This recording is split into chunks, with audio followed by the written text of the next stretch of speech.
Yan ang mga kalalabs, tapos na po ang ating pag-repair sa ating bomba. Yan. Ikutin natin, pakinggan natin kung wala bang tunog. Ayos lang to ang tunog mga kalalabs, normal lang to. Yan.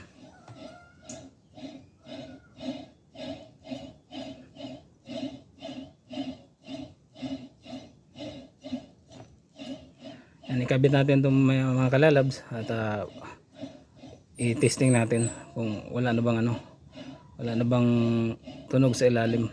Kasi ito normal lang to, kasi impeller lang to mga kalalabs. Yan. At ating fan, ayos naman ang fan natin. Yan. Alright. Update ko kayo mamaya mga kalalabs pag makabitan natin.